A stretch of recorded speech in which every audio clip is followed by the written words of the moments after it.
जैन साहब सुप्रभात, सुस्वागतम। बताएं सर, मंगलवार की सुबह के लिए जेम स्टॉक। बिल्कुल, मंगलवार की सुबह एकदम मंगलमय स्टॉक दूँगा और बढ़िया स्टॉक दूँगा, अनिल जी, जो कि 1 साल पहले एग्ज़ैक्टली 6 दिसंबर को दिया था और दूसरी बार आज कवर कर रहा हूँ और टारगेट्स अचीव होते हैं।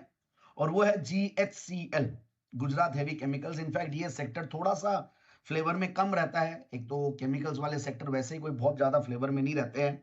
But at the same time जिस यूज़र इंडस्ट्रीज़ को ये इसके प्रोडक्ट्स कैटर करते हैं, ये बहुत बढ़िया है। अब सबसे बढ़िया बात ये है कि एक डाइवर्सिफाइड बिज़नेस पोर्टफोलियो है। केमिकल्स में भी है, यार्न में भी है, कमोडिटी प्रोडक्ट्स में भी है और एक पुरानी कंपनी, इनफैक्ट 1983 से कंपनी कार्यरत और strong promoter background, that's the best part. और इनके कुछ ब्रांड्स हैं जो कि काफ़ी अपने सेक्टर में लीडर्स हैं। और मैं क्रेडिट रेटिंग्स देख रहा था, they are very strong credit ratings and उससे भी बढ़िया बात है, काफ़ी लोग इसको कवर कर रहे हैं। तो कवर करने में ये आ रहा है कि टारगेट्स बहुत बड़े-बड़े आ रहे हैं और ये 727 का टारगेट मतलब पहले हाईज़ बनाया, वहाँ से करेक्ट हुआ है।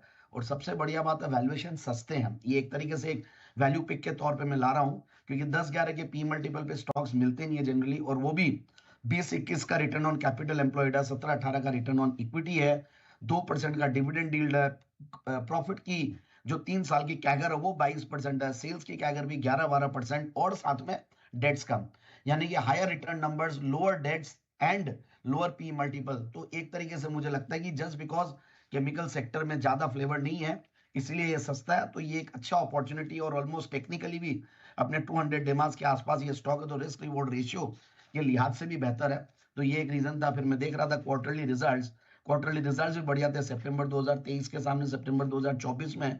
इनफैक्ट इनका मार्जिन भी थोड़े बढ़ के आए हैं और ओवरऑल टॉप बॉटम लाइन भी बढ़ के आई है। तो मेरे हिसाब से स्टॉक पे बिल्कुल ध्यान देना चाहिए। और सबसे बढ़िया बात है, काफी रिनाउंड इन्वेस्टर्स भी इन्वेस्टेड रहे हैं इसमें, आगे पीछे एफआईआईज डीआईज भी अच्छा खासा होल्ड करते हैं। प्रोमोटर्स की जरूर से शेयर होल्डिंग पैटर्न में थोड़ा कम दिखता है, बट ओवरऑल काफी चहेता स्टॉक है एफआईआईज डीआईज का।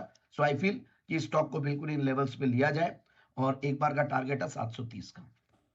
एक बार का टारगेट 730 और दूसरी बार का सर?